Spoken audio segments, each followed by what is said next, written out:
Hey, it's Maki. This is part two of Fairies. I moved, and I'm a little less cute right now, but I moved. Um, so yeah, we are going to be going on to the next half of the book now. Enjoy. Story number 12 is going to be The Secret Place by Richard McKenna. During the war, Deward is a student who is going to be looking for uranium with the geographical team led by a Dr. Lewis in Oregon.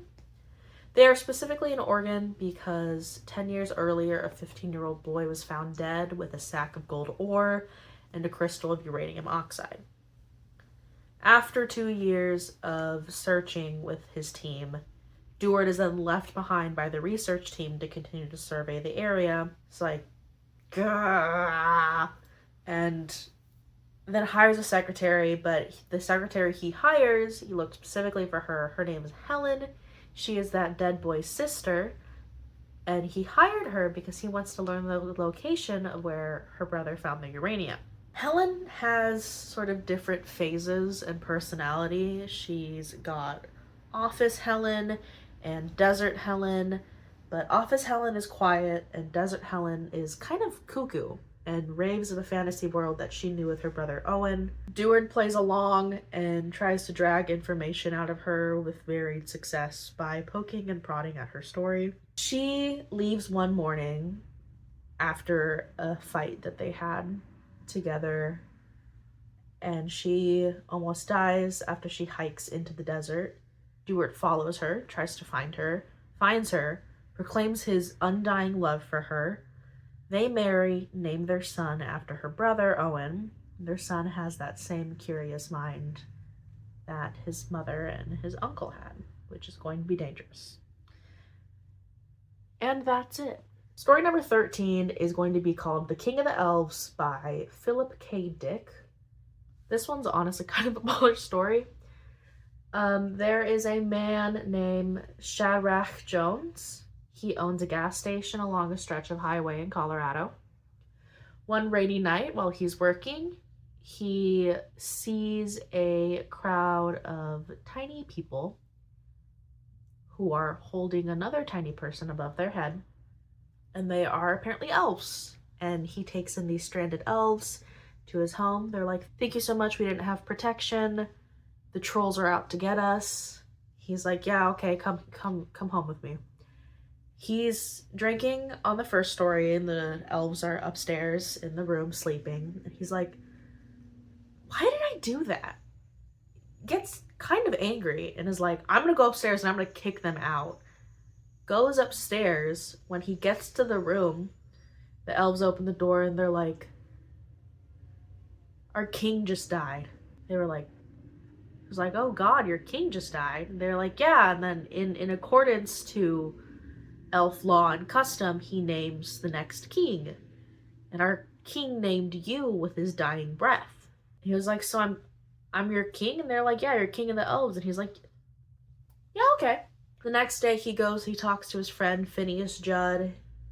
He's like, "Hey, some weird things happened last night. Now I'm king of the elves."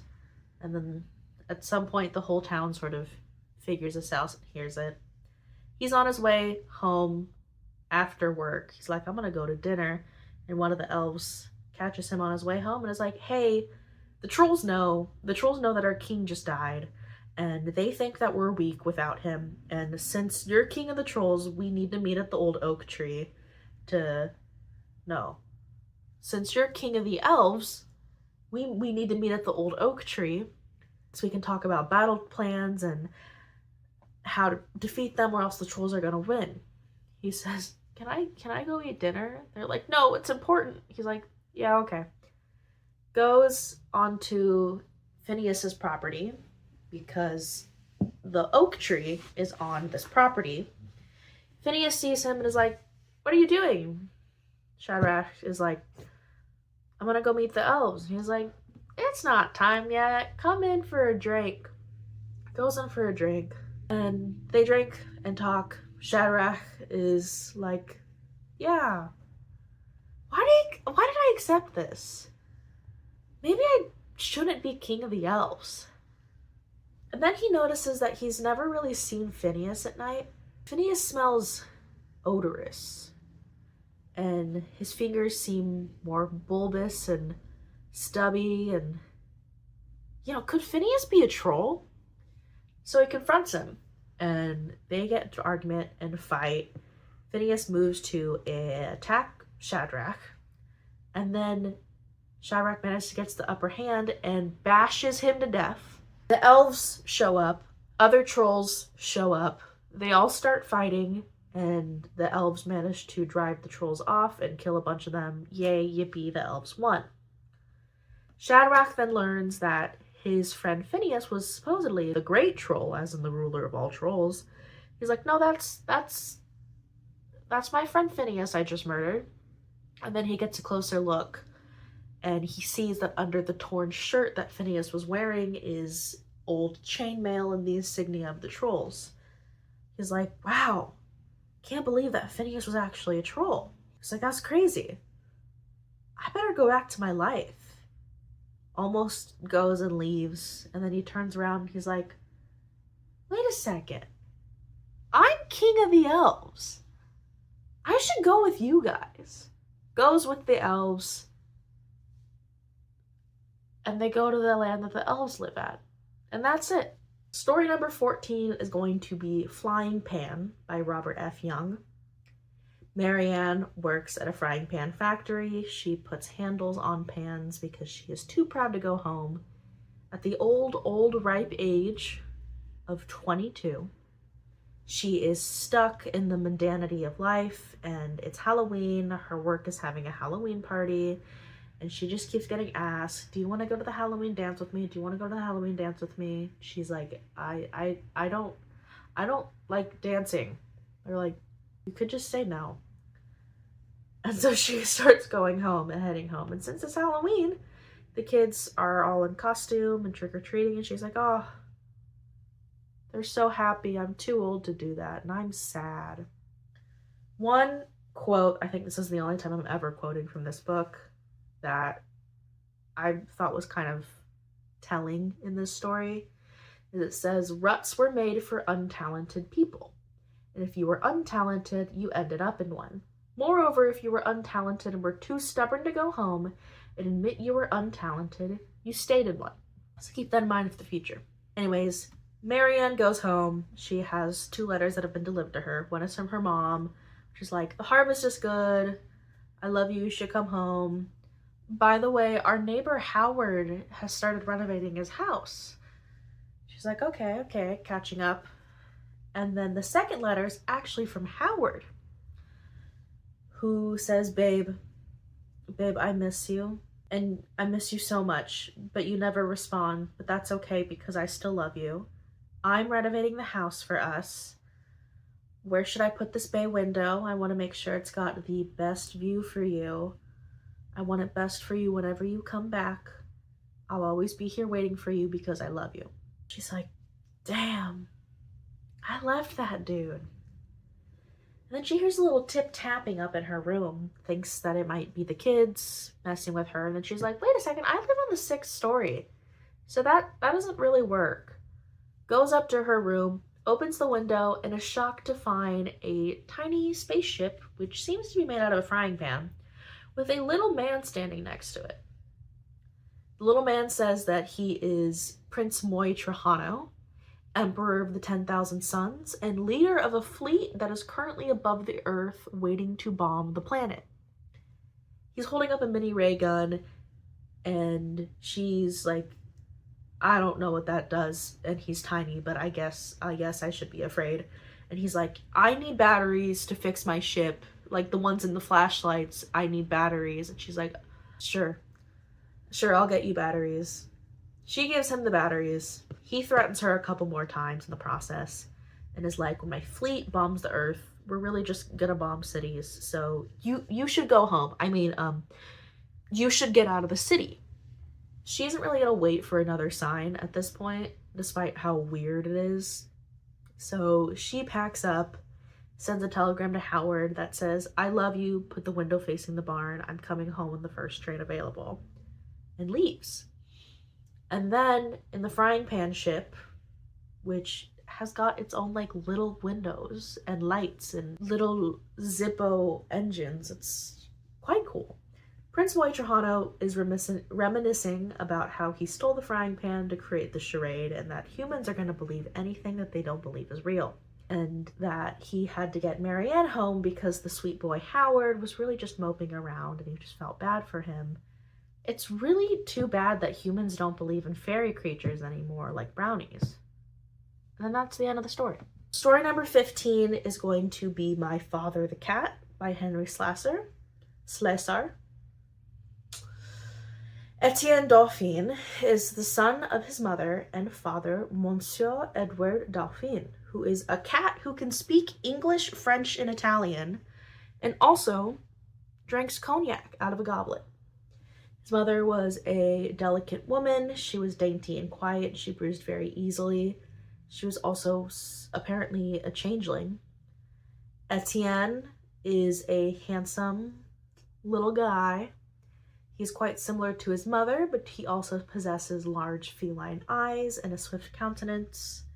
His mother dies, father raises him, sends him to university in America. Etienne then meets his now fiancée Joanna at a Metropolitan Art Museum. Joanna's under the impression that Etienne is an orphan due to his father's wishes to not tell anybody about their family situation and his father's true origins. They go back to Britannia to visit the home, also because Etienne sort of wants her to know the truth about his father. When they go back, he meets up with his father and he's like, I really want to tell my fiancé the truth. And his father's like, no, she's never going to understand. Your mother was a different woman from other people. And nevertheless, Etienne is still going to urge his father to be like, please show up to dinner and reconsider. I'd love her to talk to you. Etienne and Joanna then sit for dinner and his father appears. Joanna's like, whoa, it's the pretty cat in that painting. Aren't you a pretty pussy? And then to his dismay, his father plays the part of a regular cat lapping at a saucer of milk. Etienne and his father lock eyes. And that's the end. Story number 16 is going to be called Kid Stuff by Isaac Asimov. There is an insectoid elf that appears to Jan Prentice, a fantasy writer, in a study. Supposedly, this elf is from the mythical Avalon.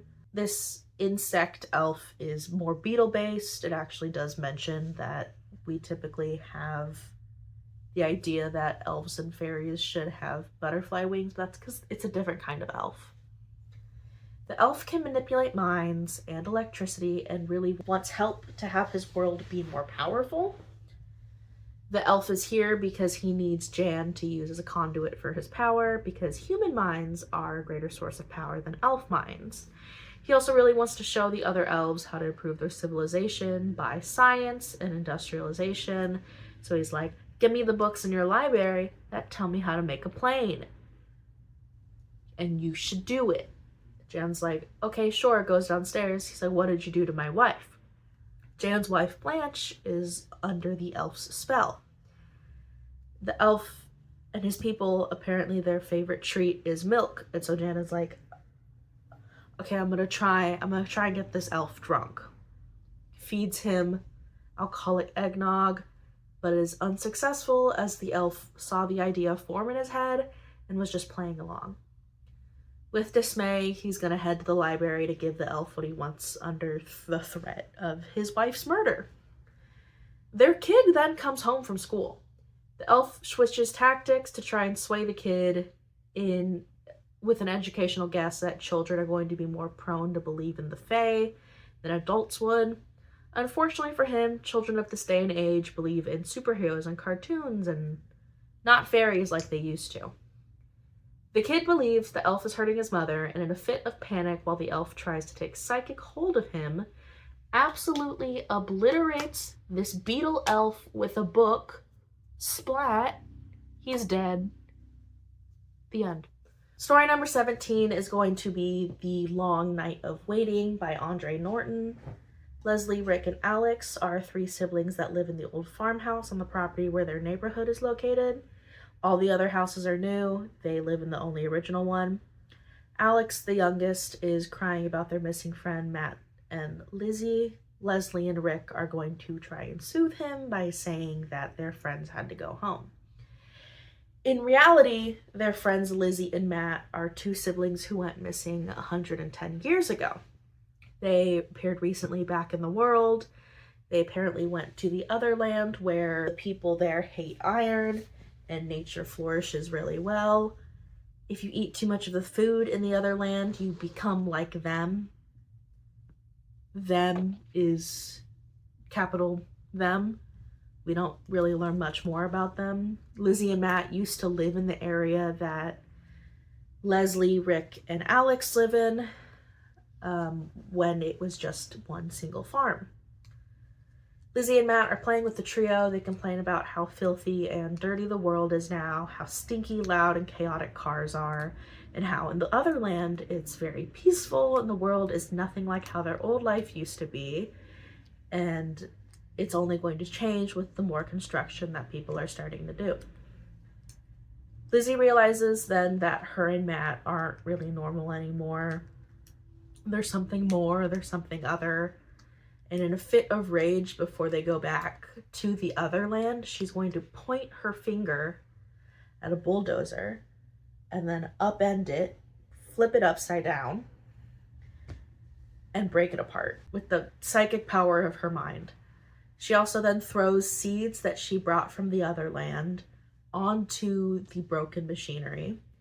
And those are going to start growing wildly, flowering and fruiting and crawling over the machinery until it's covered. They go home. Later, Leslie and Rick are struggling to find Alex until they see him outside sitting by the bulldozers in the vines. He is eating a golden fruit and is like, "You should try this. It's the most delicious thing in the world. It tastes so good." And they're like, "Oh, I don't know." And they're like, "Yeah, okay, I'll eat it." So they're eating it. They're like, "Wow, this is simply the most delicious, most scrumptious thing I've ever had in my life."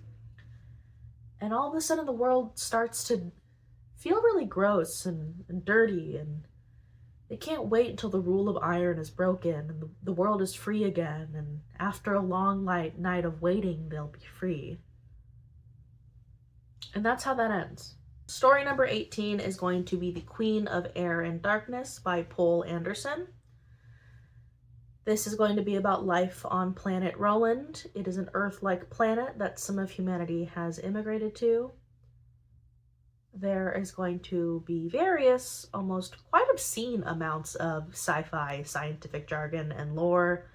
Aside from that, humans have gathered into communities on part of the planet that isn't ravaged by sunstorms and electromagnetic interference. There are still humans that live outside of society known as outlayers, and there is folk tales of supposed natives who are known as outlings. Barbara was on a scientific expedition when her son Jimmy was snatched away in the night by a mysterious force. She comes back into the town, is like, "My boy is gone, my boy is gone," but officials really just think that her and her team were negligent and that Jimmy wandered off on his own. But Barbara knows better and is starting to think that the stories of outlings stealing people is true. She begs Eric Sharing, who is a detective, to help her. They end up trekking out to the wilderness together in an armored car with a psychic shield and other scientific equipment, trying to find the outlings and where the outlings took Jimmy. The outlings also have a telepathic and psychic power to tempt people with and change their perception of them. They also wish to overrun human society and take back their planet from them, which I can't really fault them for. Anyways, Barbara and Eric find Jimmy and go back to civilization. And that's it. Final thoughts. How are we holding up? I'm tired. So I'm gonna try and keep this brief. Overall, I'm gonna rate the book, once again, Isaac Asimov's Magical World of Fantasy Fairies. I'm gonna rate the book about a 6 out of 10. There's no Maki math this time because I didn't want to do the math for 18 chapters, and honestly, by the second story in, my brain was kind of blasted and I didn't want to do that much thinking. This book is vague, confusing, and sometimes sort of barely fits the quota of being a book about fairies. It has a couple stories that are written colloquially and in dialect, so it can also be at times a little bit more brain consuming to read. The collection of stories ranges from old to new, to current to outdated, and it really does expand the mind on what is seen as fantasy.